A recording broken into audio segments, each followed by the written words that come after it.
Hey guys, a warm welcome to all of you on CUCT preparation channel by Super Grads guys. आप लोग की तैयारी बहुत शानदार चल रही होगी, I am very sure about it right. आज का जो सेशन है, वीडियो है, बहुत ही इंपॉर्टेंट है, स्पेशल है आप लोग के लिए बिकॉज ये मैथ्स के इंपॉर्टेंट टिप्स हम लोग देने जा रहे हैं इस वीडियो में। 5 इंपॉर्टेंट टिप्स, यस गाइज। अगर आप चाहते हैं अपना स्कोर आप इंप्रूव करें, आपके कोई मार्क्स कटे ना, कोई क्वेश्चन रॉन्ग ना हो, तो ये 5 टिप्स को आप डेफिनेटली ध्यान रखिएगा। गाइस, बचपन से हम लोग सुनते आ रहे हैं कि मैथ्स ऐसा सब्जेक्ट है राइट, जिसमें अगर हम अच्छे से उसमें अपनी महारत हासिल कर लेते हैं तो हमें फुल में से फुल मार्क्स मिलते हैं, 100 में से 100 मार्क्स मिलते हैं। सुना है हमने बचपन से राइट। एंड जो लोग मैथ्स में अच्छे हैं, जो स्टूडेंट्स मैथ्स में अच्छे, दे न्यू इट कि यार फुल मार्क्स मिलते कटते नहीं है राइट। सो ये चीज लागू होती है हमारे एग्जाम सीयूसीटी के ऊपर भी, है ना। मैथ्स के कुछ क्वेश्चंस आएंगे एप्टीट्यूड पार्ट में राइट। तो अगर आपके जो गिने चुने टॉपिक्स हैं अगर आपने अच्छे कर लिए राइट, और साथ में जो टिप्स मैं आपको इस वीडियो में देने वाला हूँ, लास्ट तक आप जरूर देखिएगा। सारे टिप्स आप अगर आप अप्लाई करते हैं तो यू विल फाइंड कि यार हाँ यार ये बात तो सही है। ये चीजें कोई आपको नॉर्मली बताते नहीं है राइट। कोई भी आपको टॉपिक्स पढ़ा देंगे राइट, कॉन्सेप्ट्स क्लियर करवा देंगे, बट ये छोटी छोटी जो टिप्स टिप्स हैं guys, this is very important that you should use right when you're preparing for CUCT. So I hope you will be interested in knowing what are those 5 tips. So let us begin guys. Number one, पहली चीज है make your calculations faster right. इसका मतलब अपनी speed, जो calculation speed होती है normally, अगर हमें नंबर्स ऐड करना है, सब्ट्रैक्ट करना है, मल्टीप्लाई करना है, डिवाइड करना है, या लाइक हम लोग को कुछ परसेंटेज निकालना है किसी नंबर का, some percentage of some number, 15% of 220, 240, something like this right. So क्या हम लोग इसको बहुत फास्ट कर पाते हैं, या फिर हमें कैलकुलेटर की, मोबाइल की, या राइटिंग पैड की जरूरत पड़ती है और हम स्कूल वाले मेथड से ही ये सब चीजें निकालते हैं? अगर आपका आंसर यस है राइट, स्कूल के लेवल से हम ऊपर उठ ही नहीं पाए राइट, सो कंपटीशन में हम पीछे हो जाएंगे राइट। कोई भी क्वेश्चन अगर आप मैथ्स का सॉल्व करना चाहता है किसी भी टॉपिक का, तो डोंट यू थिंक उसमें कुछ ना कुछ तो आप कैलकुलेशन करते ही हैं, तब जाके आंसर आता है, फाइनल आंसर आता है, तब आप टिक करते हो, है ना। कुछ तो करोगे ना, plus minus multiply divide, you will do some operation on numbers, agreed. तो ये जो एडिशन, जो ऑपरेशन है एडिशन सब्ट्रैक्शन के, ये आपका फास्ट होना चाहिए। आप उसको मेंटल मैथ्स बोल दीजिए, आपकी मेंटल मैथ्स अच्छी होनी चाहिए right. It helps a lot in building the speed and solving any question quickly and faster. You agree नहीं? जैसे मान लीजिए प्रॉफिट एंड लॉस है, एक टॉपिक है जिसका आप क्वेश्चन सॉल्व कर रहे हैं राइट।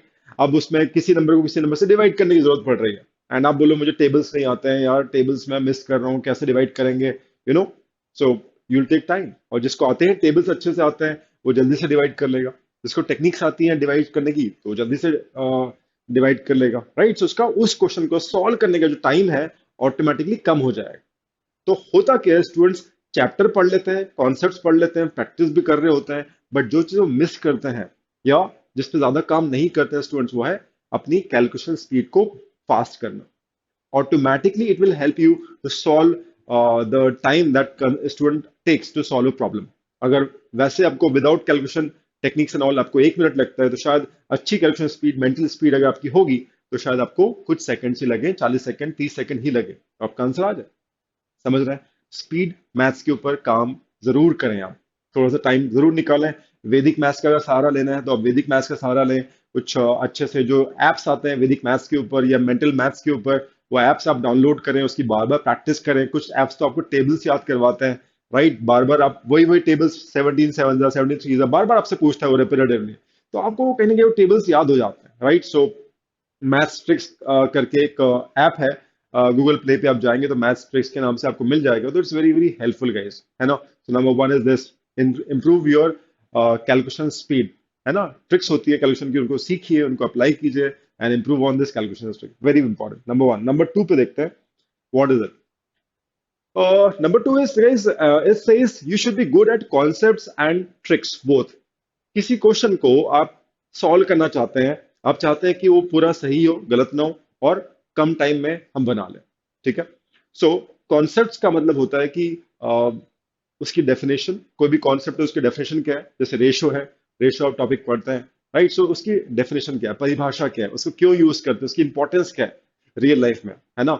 और कुछ अगर चीजें ऐसी हैं जो हमें पता होनी चाहिए, यार यहाँ ये चीज गलत तरीके से यूज की गई है, इसको ऐसे ही यूज करते हैं, उसके पीछे का लॉजिक भी आपको पता है ना। तो पूरी चीज आपको पता है, कॉन्सेप्ट क्लियर क्लियर है उस टॉपिक का, रेशियो हो, प्रॉफिट एंड लॉस हो, स्पीड, डिस्टेंस, टाइम हो, ऐसा क्यों होता है, ऐसा क्यों नहीं होता है, क्यों ये गलत है, क्यों ये सही है, वो रीजनिंग के साथ आप कॉन्सेप्ट को पढ़े। अगर आपके कॉन्सेप्ट बिल्कुल स्ट्रांग है, ठीक है, जैसे profit percent is calculated on cost price and never on selling price, discount percent is always given on mark price and never on selling price. हम कैलकुलेशन कभी नहीं करते डिस्काउंट परसेंट का सेलिंग प्राइस के ऊपर, तो ये कॉन्सेप्ट है ना, we always give discounts on which price, mark price, right. So ये कॉन्सेप्ट ऐसे हैं जो आपको गलती करने से बचाएंगे, ठीक है, तो आपकी एक्यूरेसी ऑटोमेटिकली हाई हो जाएगी। Number two is tricks. कोई क्वेश्चन को आप स्कूल वाले मेथड से, कन्वेंशनल मेथड जिसे हम कहते हैं, राइट, आप करते हैं, बढ़िया आपका आंसर आ रहा है, बढ़िया, first class, but there could be so many other techniques जो शायद हमको पता ही ना हो, क्योंकि स्कूल 10th क्लास में हमने मैथ्स छोड़ा और शायद हम मैथ्स के टच में नहीं है। अगर हम कॉमर्स ह्यूमैनिटीज के स्टूडेंट्स हैं तो एप्टीट्यूड तो आने वाला है, चाहे आप ह्यूमैनिटीज के स्टूडेंट हो, चाहे कॉमर्स के हो, चाहे पीसीएम के हो, ह्यूमैनिटी एप्टीट्यूड का पार्ट तो आया और उसमें एप्टीट्यूड पूछा जाएगा आपसे, right. So you should be knowing the tricks guys. छोड़ दिया आपने 10th में, कोई बात नहीं, अब जब आप कर रहे हो कॉन्सेप्ट तो अच्छे रखो ही रखो, है ना, बट साथ में आपको दूसरी मेथड्स भी पता होनी चाहिए उन क्वेश्चंस को क्रैक करने के लिए। कई बार ऐसा होता है कि स्टूडेंट्स को चीजें पता होती है, फैकल्टी टेल्स यू, राइट, कि आप ऑप्शन से कैसे एलिमिनेट कर सकते हैं, ऑप्शन से आप कैसे फास्ट कर सकते हैं। आपको अदरवाइज एक पेज लग रहा है क्वेश्चन सॉल्व करने में, ऑप्शन से आप बहुत ही जल्दी बना लेंगे, ऑप्शन एलिमिनेशन से। एक एग्जाम्पल दिया मैंने आपको, राइट। और अदरवाइज टेक्निक्स भी होती है उसी क्वेश्चन को अलग अलग तरीके से सॉल्व करने की, जो सबसे आसान मेथड हो, आसान टेक्निक्स हो, ट्रिक्स हो, वो आपको पता तो होनी चाहिए, राइट। तो उसके ऊपर आप थोड़ा सा एक्स्ट्रा ध्यान दें ताकि आपका कम टाइम लगे और एक्यूरेसी भी हाई हो। कॉन्सेप्ट्स एंड ट्रिक्स, ये दोनों चीजों के ऊपर आपकी पकड़ होनी चाहिए guys, है ना। ऐसा नहीं आप कॉन्सेप्ट कर रहे हैं और स्कूल वाली मेथड से सॉल्व कर रहे हो, शायद आपको टाइम ज्यादा लग जाए, है ना। तो इस चीज का आप जरूर ध्यान रखें कि पैरेलली आप दोनों के ऊपर काम करें, right. Number three, like number three, as you can see, solve level two problems as well. अब क्या होता है कि जब सीयूसीटी की हम बात कर रहे हैं तो वी आर नॉट एक्सपेक्टिंग कि बहुत टफ प्रॉब्लम्स मैथ्स की पूछेंगे, ठीक है ना। We are not expecting mod, मतलब इजी, सॉर्ट ऑफ मॉडरेट, कुछ क्वेश्चन मॉडरेट हो सकते हैं, ज्यादातर क्वेश्चन इजी रहने वाला है, राइट, जो बन जाएंगे आप लोग से, उसमें कोई दिक्कत नहीं है। बट जब हम प्रिपरेशन कर रहे हैं, राइट, और एग्जाम की जो डेट है वो obviously expected, I am expecting like कि जून, मिड जून एंड में, और लेट भी हो सकता है ना। तो जून एंड तक आप मान सकते हो या सीयूसीटी होनी चाहिए परीक्षा, ठीक है ना। So you should solve level two problems. Level two problems का मतलब होता है कि जब हम कॉन्सेप्ट पढ़ लेते हैं तो उस कॉन्सेप्ट को अप्लाई करने के लिए कुछ बेसिक क्वेश्चन हम सॉल्व करते हैं, राइट, ताकि वो कॉन्सेप्ट हाँ समझ में आ जाए भाई क्या होता है, प्रॉफिट परसेंट कैसे निकालते हैं, लॉस परसेंट कैसे निकालते हैं, रेशो का कोई हमें पैसा डिस्ट्रीब्यूट करना है, 3 लोगों में रेशो दिया हुआ है तो वो कैसे डिस्ट्रीब्यूट करते हैं, रेशो को कैसे इस्तेमाल करते हैं, वी नो दैट।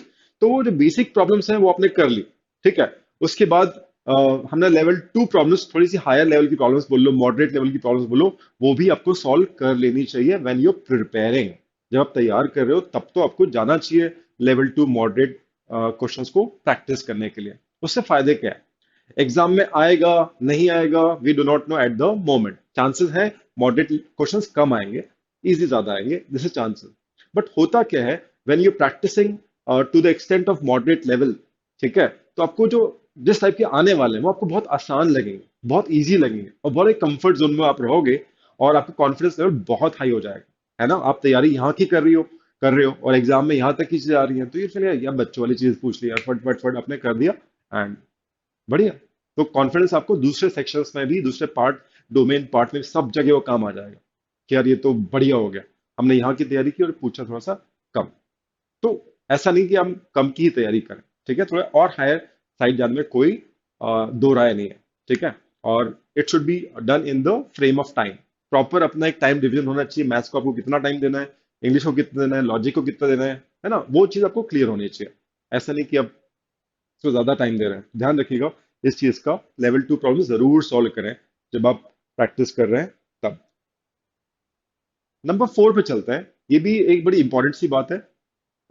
जब आप मैथ सॉल्व कर रहे हैं, आपने प्रैक्टिस कर लिया, आपने लेवल वन, लेवल वन के प्रॉब्लम्स कर लिए, अब लेवल टू पे आप आ रहे हो, right. So it is better कि हम लोग ऐसा नहीं करें कि 10 क्वेश्चन है तो भाई अब करे जा रहे हैं, जो 2 मिनट लग जाए तो 3 मिनट लग जाए, राइट। सो ऐसा नहीं होना चाहिए। आपका एक ऑनलाइन कोई अगर टेस्ट हो सके तो बहुत अच्छी बात है, एनटीए जो टेस्ट करवाएगा तो ऑनलाइन ही करवाएगा, तो आपके पास पोर्टल पे कोई ऐसे टेस्ट अवेलेबल होने चाहिए, मे बी टॉपिक टेस्ट हो सकते हैं, कॉम्प्रहेंसिव टेस्ट हो सकते हैं, सेक्शन टेस्ट हो सकते हैं मैथ्स के, राइट, जहां पे टाइम बाउंड आप लोग क्वेश्चन सॉल्व कर रहे हैं। टाइम बाउंड के फायदे क्या होते हैं कि हम प्रेशर में काम करना सीखते हैं। अदरवाइज तो 10 क्वेश्चन आप 1 घंटे में भी कर सकते हो, कर रहे हैं, राइट। और अदरवाइज आप उसको टाइम बाउंड भी कर सकते हो। अगर आप ऑनलाइन नहीं दे पा रहे किसी वजह से, आपके पोर्टल में क्वेश्चंस नहीं है या जो भी है, आप अपना वॉच या मोबाइल ऑन कर सकते हो। और ये 30 सेकेंड्स का मैं टाइम दे रहा हूँ एक क्वेश्चन को, 30 सेकेंड में मेरे क्रैक होना चाहिए, राइट। एंड आपके पास लेट से 10 क्वेश्चन है, राइट। तो 5 मिनट का आप टाइम दीजिए अपने आप को, एंड 5 मिनट में आप 10 क्वेश्चन कर पा रहे हो इजी लेवल के। मॉडरेट है तो शायद आप अपना टाइम डबल कर सकते हैं, 1 मिनट में 1 क्वेश्चन, तो 10 मिनट दे सकते हैं 10 क्वेश्चन को। तो वो टाइमर के साथ आप बैठे, है ना। अगर आपकी एक लेवल की प्रिपरेशन हो चुकी है, अब आपको प्रैक्टिस करनी है, तो उस time bound practice is a must, है ना। वो आपको बताता है कि आप प्रेशर में कैसे परफॉर्म कर सकते हो अच्छे से, धैर्य रखते हुए, अपना पूरा कॉन्सेंट्रेशन के साथ, क्वेश्चन एक्यूरेसी के साथ कैसे सॉल्व कर सकते हो। अगर आप टाइम बाउंड नहीं करोगे तो फिर आपको पता नहीं चलेगा कि आप प्रेशर में कैसे परफॉर्म करते हो, अच्छा बुरा, you will not be able to get to know that. तो विच इज फोर्थ पॉइंट है guys, it's a tip number 4, very important for you. Okay, last tip देखते हैं। Last tip would be like holistically I am talking, पूरा जो preparation mode है उसके ऊपर मैं बात करने जा रहा हूँ। Fifth is, you should not, अगर आप मैथ्स में अच्छे हैं, if you are good at maths, तो ऐसा हो सकता है बहुत दिनों बाद 10th के बाद आपने मैथ्स उठाई हो, और ये एप्टीट्यूड क्वांट वाला जो पार्ट होता है जिसमें हम लोग H C F L C M, percentages, ratio, profit loss discount, simple interest, compound interest, work and time, averages, speed, distance, बड़ा मजा आता है कई बार स्टूडेंट्स को, जो स्टूडेंट्स मैथ्स उनको जो अच्छा लगता है तो काफी टाइम स्पेंड कर देते हैं। You can be over excited, over serious about this subject, maths बन रहा है, करने में मजा आ रहा है, ठीक है। तो 1 घंटा, 2 घंटा, 3 घंटा डिवीजन ऑफ टाइम जो आपने सब्जेक्ट रखा था वो भूल गए, और एक ही सब्जेक्ट के ऊपर आप प्रैक्टिस करते चले गए। तो you can not be too serious about this topic guys, है ना, this subject I am saying. But दूसरे सब्जेक्ट को भी आप उतनी ही तवज्जो दें, इतनी इंपॉर्टेंस दें, है ना, बिकॉज इंग्लिश एक मेजर पार्ट आएगा आपके सीयूसीटी एप्टीट्यूड पार्ट में, तो उसको भी उतना ही इंपॉर्टेंस है। लॉजिकल रीजनिंग की प्रैक्टिस उतनी जरूरी है ना। ये नहीं कि मैथ्स बन रही है चीजें तो चलो खूब सारा इसी में टाइम दे दे और बाकी सबको निगलेक्ट कर दें। तो this is fifth point guys, दूसरे एरिया को भी उतना ही आप बैलेंस करके चलें, बिकॉज टोटल हमारा एप्टीट्यूड का मार्क्स अच्छा आना चाहिए, तो हमें ओवरऑल रैंक और परसेंटाइल सीयूसीटी में अच्छा आएगा, राइट।